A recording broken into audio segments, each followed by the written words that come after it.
네, 안녕하세요. 구독자 여러분 반갑습니다. 주식톡입니다. 오늘도 변함없이 두산중공업에 대해서 준비를 해보았습니다. 최근 원전 테마 관련주들이 좀 움직임을 보여주면서 주중만 좀 시세가 나오지 않아서 상당히 답답해 하시는 분들 많으셨을 텐데 한 번에 급등세를 좀 연출을 해주면서 오래 기다리신 분들 멘탈적으로나 좀 버텨볼 시간을 벌인 것 같습니다. 말씀드렸던 1차 목표가 14,000원까지도 터치를 했었고 이제야 주가를 좀 올리려고 하는 모습인 것 같습니다. 금일 영상에서는 두중이 올라갈 수 있었던 이유들 나름대로 분석해서 말씀을 드릴 거고요. 단기적으로 좀 기다려야 하는 내용들은 어떤 있는지 이야기해 보도록 하겠습니다. 이전과 마찬가지로 여러분들과 의견 나누면서 좋은 시간이 되었으면 좋겠습니다. 두산중공업은 꾸준하게 제가 영상 업로드할 예정이기 때문에 관심 있으신 분들이나 중장기 종목 선정하기 어렵다라고 하시는 분들은 필히 영상 끝까지 시청 부탁드리겠습니다. 영상 본격적으로 시작하기에 앞서서 구독과 좋아요는 저에게 큰 힘이 되고요. 소통하는 방송인 만큼 궁금하시거나 뭐 하고 싶으신 이야기가 있다면 댓글로 많이 남겨주시면 되겠습니다. 제가 아는 선에서는 답글을 드리고 제가 몰랐던 부분이면 또 공부를 해서 그런 내용도 영상으로 제작을 한번 해보도록 하겠습니다.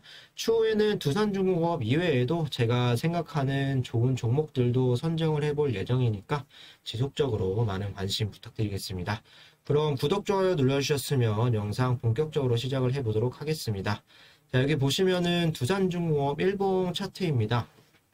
제 영상을 꾸준히 봐주셨던 분들이라면 여기 검은색 선 나와 있는 의미를 좀 잘 아실 것 같은데요. 12,800원 밑에서 좀 움직임을 보여주다가 오늘 이렇게 급등을 하면서 14,000원 다음 단계까지 상승세를 이렇게 좀 보여주었습니다. 딱히 오늘 상승 흐름에 대해서는 뭐 이렇게 해서 주중이 올라가게 되었다 뭐 직접적인 이슈는 없었지만 그동안 억눌렸던 매수세가 상당히 들어온 부분 긍정적으로 보셔도 좋을 것 같고요. 무엇보다 다시 한번 매수의 이런 거래량이 이제 같이 터진 부분 상당히 고무적이라고 할 수가 있겠습니다. 뭐 이때 상승을 했을 때보다도 조금 더 많은 거래량이 오늘 폭발을 했는데요. 내일 추가적인 또 상승 흐름이 나올지 지켜보는 것도 좀 흥미로울 것 같고요. 흔히들 개별적인 호재 없이 가는 주식이 더 무섭다라는 말이 있듯이 앞으로의 두산중공업 행보가 상당히 중요할 것 같고요. 여기서 필요한 건 호재성 이슈가 좀 나와주면서 차트를 이렇게 14,000원 위에서 움직임을 보여주는 게 좀 중요하겠죠. 금일 두산중공업을 이렇게 상승시킨 주요 이유 중에 하나는 원전 테마 관련 소식이 될 것 같은데 관련주들도 동반 상승을 보여주면서 조용했던 두산중공업도 이제야 좀 부각이 되는 것 같습니다. 제가 흥미로운 기사가 있어서 몇 가지 좀 캡처를 해왔는데요. 여기 보시면 두산중공업 소형원전의 TSMC 노린다. 다들 TSMC라는 회사에 대해서 잘 알고 계실 건데요.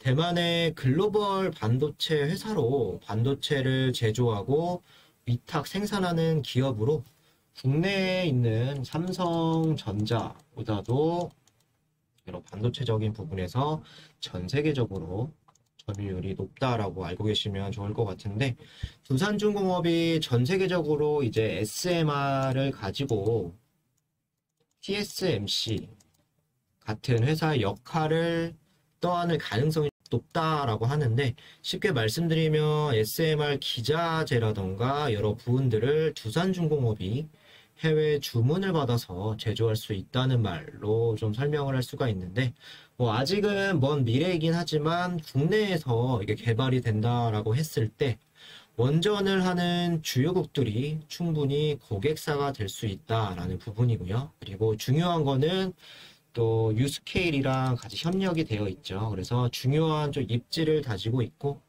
매년 뭐 적자가 나는 상황에서도 이런 유스케일 회사에 좀 투자를 게을리하지 않은 이유가 여기에서 찾아볼 수가 있습니다. 또한 SMR뿐만 아니라 기존의 뭐 원전에 대한 대형이라던가 그리고 중형, 소형, 해체 기술까지 좀 보유를 하고 있죠. 두산중공업이. 그래서 향후에 노화된 원전에 대한 해체 그리고 복구 작업뿐만 아니라 뭐 국내에서도 그리고 해외에서도 충분히 또 주목을 받을 수 있는 이런 부분이 되겠습니다. 하루빨리 좀 속도를 내서 속도전이 굉장히 중요한데 국내에서만 두중에 대한 이런 중요성을 좀 깎아내리고 있는 것 같고요. 탈원전을 좀 정치적으로만 이용하려는 이런 부분이 상당히 저로서도 여러분들도 많이 답답하실 겁니다. 뭐 개인적으로는 하반기에는 좀 탈원전에 대한 기조가 지금보다는 조금 더 가속화될 수 있을 거라고 생각을 하는데요. 여기 보시면은 소형원전 개발사 및 제조사 현황이 나와 있죠. 개발사는 뭐 미국도 있고 영국, 캐나다, 프랑스 상당히 많은 회사들이 이제 존재를 하고 있습니다. 근데 제조사는 한국의 두산중공업, 그리고 미국의 BWXT사, 뭐 프랑스, 스페인, 일본 뭐 한 10개도 안 되는 이런 회사들이 좀 제조를 할 수 있는 부분인데요. 중요한 거는 실제 제조에 돌입한 곳은 두산중공업과 BWXT 두 곳이라고 합니다. 원전 기기로 제조할 수 있는 곳은 많지 않다. 두산중공업을 비롯해 미국 BWXT 이렇게 한 5-6개 정도가 대표적인데 실제 SMR 시제품 제작에 돌입한 개발사는 유스케일이 단 한 곳으로 SMR 제조사는 BWXT와 두산중공업 단 2곳뿐이다 라고 나와 있죠. 두산중공업 40년간 원전 기기 제작 시장에서 이런 노하우가 있고요. SMR 시장이 개화가 될 경우 제조할 물량을 소화할 수 있다라고 나와 있습니다. 아까 말씀드린 대로 2019년에 500억 규모 지분 투자, 그래서 전략적 협력 관계를 구축했고 SMR 시장 선점에도 이제 도전을 하고 있죠. 그래서 후발주자들이 두산중공업의 SMR 관련 노하우를 탐내는 이유가 여기에 있는 거고요. 뭐 일례로 유스케일 SMR은 미국 원자력 규제 기관이 봤을 때 사고 발생 빈도가 3000분의 1에 불과하다라고 하죠. 그리고 좀 3000배 정도 안전하다라고 좀 나와 있습니다. 그래서 신재생 에너지 발전 용량이 좀 들쭉날쭉하다 보니까 이런 단점을 상당히 보완할 수 있고, 그리고 좁은 용지, 넓지 않은 곳에서도 기존 화력발전소를 대체할 수 있는 큰 장점을 지닌다라고 좀 간단하게 나와 있는데요. 뭐 국내에서는 SMR 증설을 이렇게 SMR에 대한 증설을 할 계획이 없다라고 좀 밝혔지만 이렇게 여기 보시는 것처럼 장점이 많고 또 안전하고 전력 생산을 할 수 있는데 포기할 이유가 있을까요? 결국에는 미국 바이든 정부와 탄소 중립을 버리지 않는 이상 다시 한번 원전을 돌아올 수밖에 없다고 생각을 하고요. 뭐 탄소 중립과 미국 정부의 그런 부분들을 또 버릴 수는 없겠죠. 그래서 두중 같은 경우는 뉴스케일과 협력 관계가 있어서 당장에 뭐 국내에서 뭐 좀 시기를 놓친다 하더라도 역시나 좀 믿는 구석이 있다라고 보시면 좋을 것 같고, 다른 국내 원전 기업들과도 좀 차이점이 있죠. 그래서 이런 부분들이 장점이 될 수 있다라고 생각을 합니다. 두 번째로 상승할 수 있었던 이유는 억눌렸던 수급이 들어왔다는 부분인데요. 외국인과 함께 개인도 같이 들어왔으면 더 좋았을 텐데 꾸준하게 매도세로 일관했었던 이런 외국인이 그래도 75만 주가량 들어와 준 부분은 좀 좋게 보여지고요. 뭐 기관 같은 경우도 마지막에 이렇게 매도세로 전환은 하긴 했지만 뭐 보험이라던가 투신, 사모, 그리고 중요한 뭐 연기금이나 기타에서도 여러 수급에서도 관심을 보여주고 있다라는 부분 좀 긍정적으로 체크가 될 수 있을 것 같습니다. 두중이 좀 장기적으로 상승을 하려면 사실 저는 기간에 대한 수급이 중요하다라고 생각을 하는데요. 연속적으로 좀 들어와주는 부분이 필요할 것 같고요. 뭐 지난에는 이제 12만 주 들어왔다 오늘도 13만 주 나갔죠. 그렇게 해서 연속성이 좀 필요할 것 같고, 외인은 좀 제쳐 두더라도 뭐 개인과 기관이 앞으로 좀 같이 움직여주면 이런 수급적인 측면에서도 참 좋을 것 같고요. 뭐 추가적으로 공매도 부분 안 볼 수 없을 것 같은데 최근 공매도 비율이 이렇게 좀 올라가면서 주가도 빠지겠지 생각하신 분도 계셨겠지만 이거는 시장의 영향을 받은 거고요. 그래도 빨간불도 들어오고 1% 정도밖에는 안 빠져주고 있죠. 공매도가 시작이 된 날 5월 3일,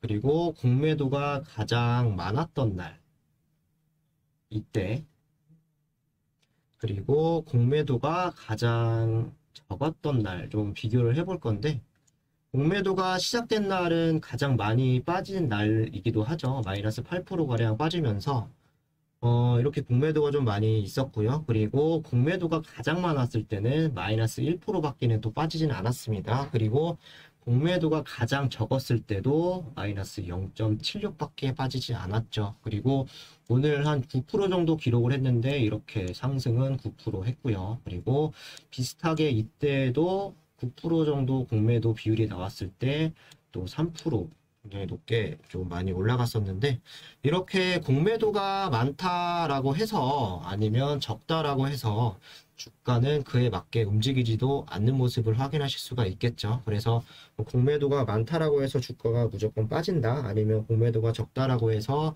주가가 무조건 올라간다, 이런 것도 아닌 것 같고요. 주가는 결국 미래 이익에 대한 성장성을 따라가기 때문에 회사 자체적으로 문제가 없고, 그리고 가치에 대한 부분이 떨어지거나 변화가 없다라고 한다면 공매도에 대한 부분은 너무 겁낼 필요는 없을 것 같고요.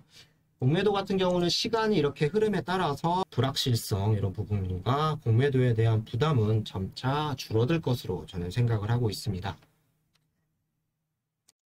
기술적으로 1차 목표가를 상향을 해서 14,800원 구간 표시를 해보자면 요 구간이 될 것 같은데요. 요 구간 정도 좀 매물대가 많을 것 같은데, 만약에 주가가 단기간에 여기를 뚫는다라고 했을 때는 15,500원에서 15,600원까지도 지켜볼 수 있다. 2차 1차 14,800원 이렇게 체크해 주시면 좋을 것 같고요.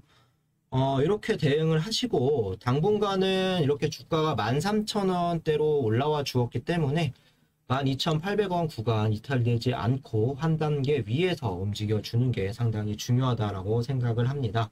어쨌든 탈원전에 대한 기조가 어떻게 급변을 하는지가 이 주가에 대한 변곡점이 나올 수 있는 시점이고, 시간이 가면 갈수록 필요성이 더 커질 수밖에 없다라고 저는 생각을 합니다. 중장기적인 관점에서 차근차근 목표한 대로 이 종목은 대응해 가시면 좋을 것 같고요. 금일은 두산중공업 상승 이유에 대해서 주관적인 생각을 이야기해 보았습니다. 정보가 유익하셨다라고 생각되시는 분들은 구독과 좋아요 한 번씩 부탁드리고요. 궁금하시거나 두중에 대해 하고 싶으신 말씀이 있으면 댓글로 많이 남겨주시면 되겠습니다. 감사합니다.